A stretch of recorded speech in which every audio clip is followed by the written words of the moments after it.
ಸ್ನೇಹಿತರೆ, ಕಾಕಿಯೊಳಗೂ ಇದೆ ಕಲೆ ಅನ್ನೋದನ್ನ ಇತ್ತೀಚೆಗೆ ಪೊಲೀಸರು ಪೌರಾಣಿಕ ನಾಟಕ ಕುರುಕ್ಷೇತ್ರ ಅಭಿನಯಿಸಲು ತಯಾರಿ ನಡೆಸಿದ್ದನ್ನ ನಿಮಗೆ ನಾನು ವಿಡಿಯೋ ಸಮೇತ ತೋರಿಸಿದ್ದೆ. ಅವರ ಅಭಿನಯ ನೋಡಿದ ಮೇಲೆ ತಯಾರಿ ನಿಜಕ್ಕೂ ಸಾರ್ಥಕ ಅನ್ನಿಸ್ತು. ನಿನ್ನೆ ಭವ್ಯವಾದ ವೇದಿಕೆಯಲ್ಲಿ ಒಬ್ಬೊಬ್ಬರು ಬಂದು ಅಮೋಘ ಅಭಿನಯ ನೀಡಿದ್ರು.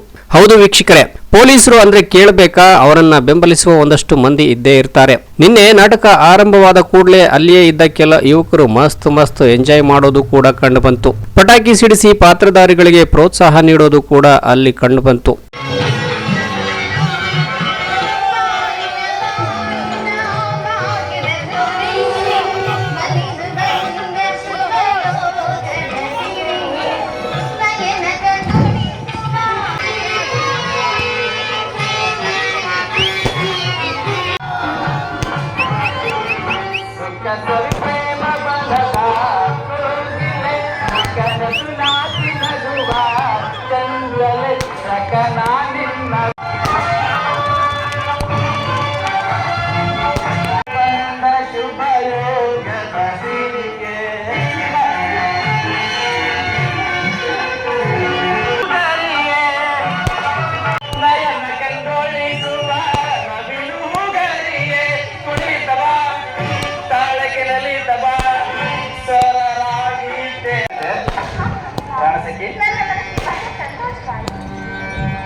ಇನ್ನು ನಾಟಕ ನೋಡಲು ಪೊಲೀಸ್ ಅಧಿಕಾರಿಗಳು, ಸಿಬ್ಬಂದಿಯವರ ಕುಟುಂಬದವರು, ಆಪ್ತರು, ಸ್ನೇಹಿತರು, ಹಿತೈಷಿಗಳು ಆಗಮಿಸಿದ್ರು.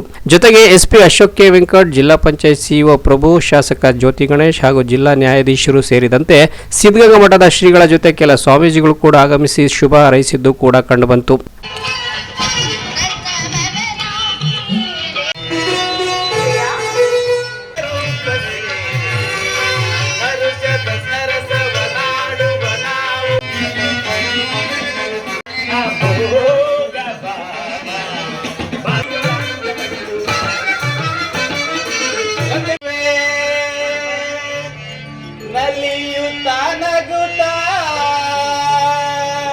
ಬಳಿಕ ನಾಟಕ ಕೂಡ ಶುರುವಾಯಿತು. ಕಲರ್ಫುಲ್ ಸ್ಟೇಜ್, ಸೀನರಿ ಜೊತೆಗೆ ಉತ್ತಮ ಕಾಸ್ಟ್ಯೂಮ್ಸ್ ಇದ್ದಿದ್ರಿಂದ ಪಾತ್ರಧಾರಿಗಳು ಸಖತ್ ಹಾಗೆ ಅಭಿನಯಿಸುವ ಮೂಲಕ ಭರ್ಜರಿ ಮನೋರಂಜನೆ ನೀಡಿದ್ರು.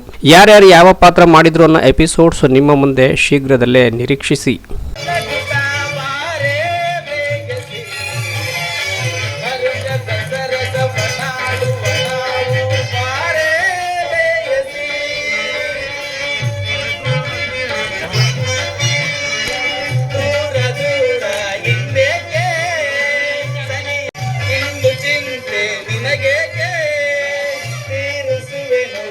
ಬಯಕೆ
ಆಳುವುದೇ ಒಳ್ಳೆಯದಲ್ಲವೇ?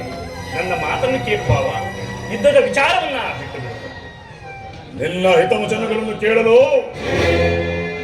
ನಾನು ಹಸ್ತಿನಾವತಿಯಿಂದ ಇಲ್ಲಿಗೆ ಬಂದವನು.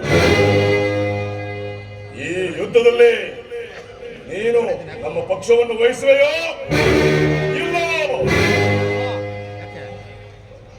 ಭಾವ, ಮುಂಬರುವ ಅನರ್ಥಗಳನ್ನು ಎದುರಿಸಲು ನೀನು ಸಿದ್ಧನಿರುವಾಗ ನನ್ನ ಹಿತೋಕ್ತಿಗಳು ನಿನಗೆ ರುಚಿಸುವುದಿಲ್ಲ.